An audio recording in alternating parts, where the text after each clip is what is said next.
বিনা হিসাবে আমরা জান্নাতে যেতে চাই কিনা? যদি যেতে পারি তাহলে আমি তো জান্নাতে বিনা হিসাবে যাবই, আমার সাথে কমপক্ষে 70 জন আমার বাড়ির পরিবার পরিজনকে সাথে করে জান্নাতে যেতে পারবো, ঠিক কিনা? এই ওয়াজটা আমি আপনাদের এখন শোনাবো।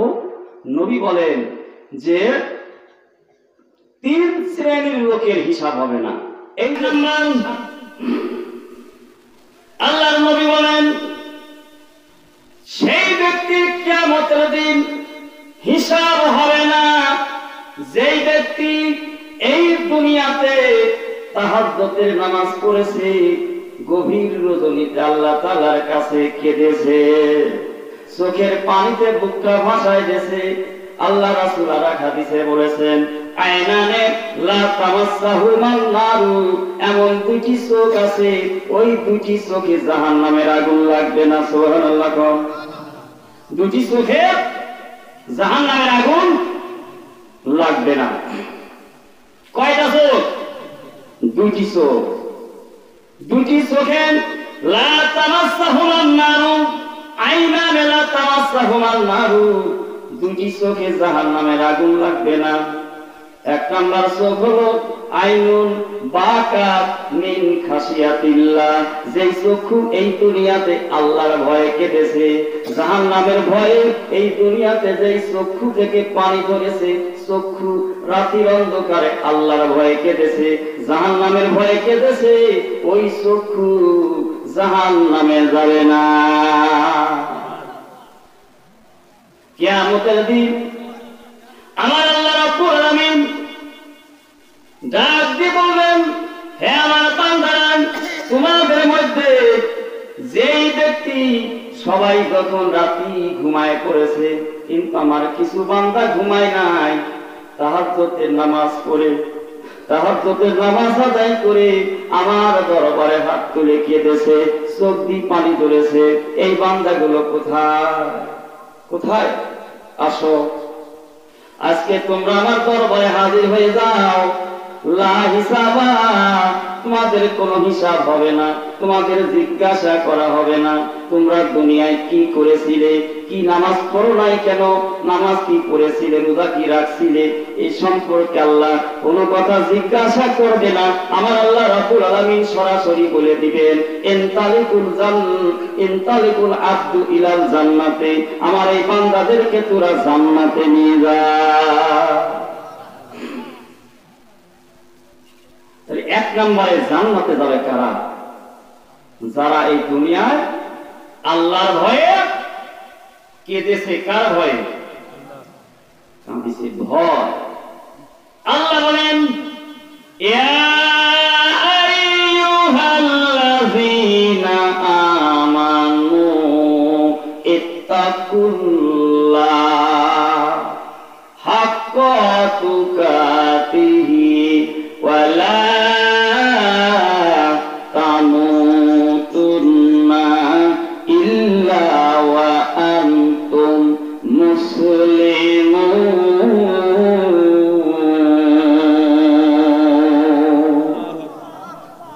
আল্লাহ বলেন বান্দা তোমরা আমাকে ভয় করো। আল্লাহ কি বলছেন? আমাকে ভয় করো, ভয় করার মতো ভয় করো। আল্লাহ বলেন সূরা জুমারের মধ্যে ওয়াসিকাল্লাযীনা তাকাও রাব্বাহুম ইলাল জান্নাতি জুমারা। জোরে জোরে বলেন আল্লাহু আকবার। আল্লাহ বলেন আল্লাহকে আমরা কেন ভয় করব? এই আল্লাহকে ভয় করলে লাভ আছে কিনা কম? আল্লাহ বললেন আমাকে ভয় করো রে বান্দা। আল্লাহকে ভয় করলে আমাদের কি আল্লাহ পুরস্কার দিবে? আল্লাহ বলেন ভয় করলে কি পুরস্কার তোমাদের দেব বান্দারে শোনো। অন্য আয়াতে আমার আল্লাহ বলেন ওয়ালিমান খাফা মাকামা রাব্বিহি ওয়া নাহান নাফসা আনিল হাওয়া ফা ইন্নাল জান্নাতা হিয়াল মাওয়া। জান্নাতের মধ্যে মাওয়া নামে একটা জান্নাত আছে কিনা কোন? জান্নাতুল মাওয়া। আল্লাহ বলেন, বান্দারে তোরা যদি আমার ভয় করিস আর নফসের বিরুদ্ধে কাজ করিস, আমাদের এই নফসে সবসময় খারাপ কাজের দিকে ইঙ্গিত করে, তাই না? গান বাজনা হাসি তামাশা নিয়ে থাকতে চায়, কিন্তু এই নফসের কথা কি শোনা যাবে? ও নাহান নফসা আনিল হাওয়া, এই কাজ যদি করো, আমাকে যদি ভয় করো, আল্লাহ বলেন আমি তোমাদের পুরস্কার দিয়ে দিব। ফাইনাল জান্নাতা হিয়াল মাওয়া, আমি তোমাদেরকে জান্নাতুল মাওয়া দান করে দিব, মাওয়া জান্নাত দিয়ে দেব। সূরা আর-রহমানের মধ্যে আল্লাহ বলেন, ওয়ালিমান খাফা মাকামা রাব্বিহি জান্নাতান ফাবি আইয়ি আলাই রাব্বিকুমা তুকাযযিবান। আল্লাহ কি বলতেছেন এখানে? বান্দারে আমার সামনে একদিন তোদের হিসাব দেওয়া লাগবে কিনা কোন? এই আল্লাহর সামনে আমাদের একদিন বিচার হবে কিনা? ওয়ালিমান খাফা মাকামা রাব্বিহি, আমার সামনে তোদের একদিন জবাব দেওয়া লাগবে। যেমন মনে করেন আমাদের এই দেশে একটা আইন আছে, জজ ব্যারিস্টার আছে, হাকিম আছে কিনা, হাকিমের কাছে বিচারে আমার ভয় লাগে কিনা কোন? না জানি। আমার ফাঁসির অর্ডার হয়ে যায় কিনা, ভয় করে কিনা? আমার আল্লাহ একদিন বিচার করবেন, সেই আল্লাহর সামনে দাঁড়াইয়া একদিন আমাদের এই বিচার হবে। এই দেশের এক হাকিমের বিচারে যদি আমার ফাঁসির হুকুম হয়ে যায়, আর এক হাকিমের কাছে সানি বিচার আপিল করা চলে ঠিক কিনা? চলে কিনা?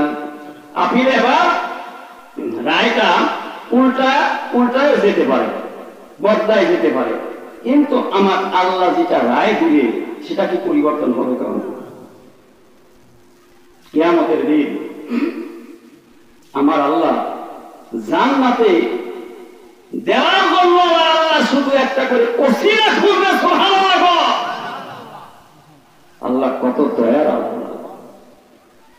এক ব্যক্তি বিচারে জাহান্নামী হয়ে গেছে, আল্লাহ বলতেছেন, বান্দারে তোর তো এটাও নেকি নাই, একটাও নেকি নাই, যা জাহান্নামে যা।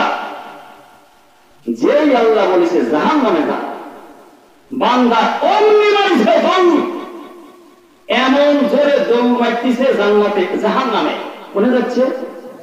জাহান্নামে পিট্টি মারছে দৌড়। আল্লাহ কি বলছে? জাহান্নামে যা, আর বান্দা আছে তো। আল্লাহ অবাক হয়ে গেছে। আল্লাহ কি হয়েছে? আল্লাহ অবাক।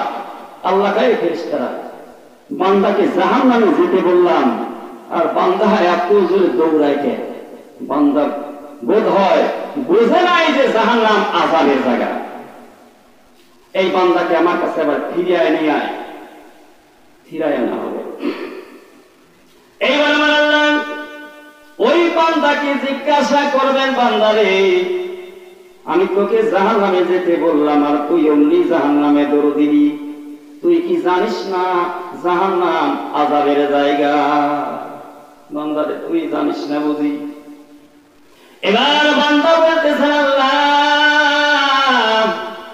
জাহান্নাম আযাবের জায়গা আমি জানি, জেনে শুনেই আমি এত জোরে দৌড় দিছি। আল্লাহ বলেন, জানার পরে কেন তুই এত জোরে দৌড়াইলি? এবার বান্দা বলেন, আল্লাহ এই দুনিয়াতে তোমার একটা হুকুম আমি পালন করি না, এই জন্যই তুমি আমারে হুকুম করেছো জাহান্নামে যাওয়ার জন্য।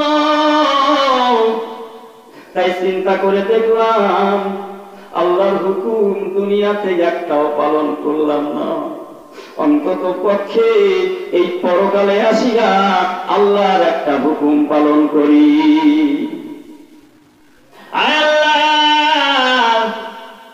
জাহান্নাম আযাবের জায়গা, কষ্টের জায়গা, এটা জানা সত্ত্বেও তোমার হুকুম পালন করার জন্য আমি এত জোরে জাহান্নামে দৌড় দিছি।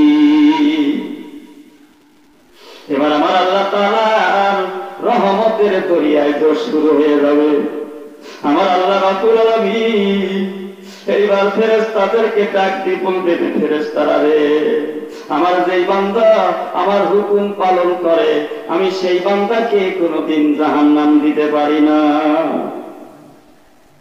এ বান্দা, তুই আমার হুকুম পালন করলি,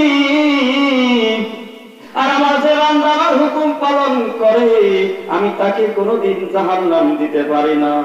হে ফেরেশতারা, আমার এই বান্দাকে ইনতালিকুল আব্দু ইলাল জান্নাতে, আমার এই বান্দাকে তোর এবার জান্নাতে নিয়ে যা। সুবহান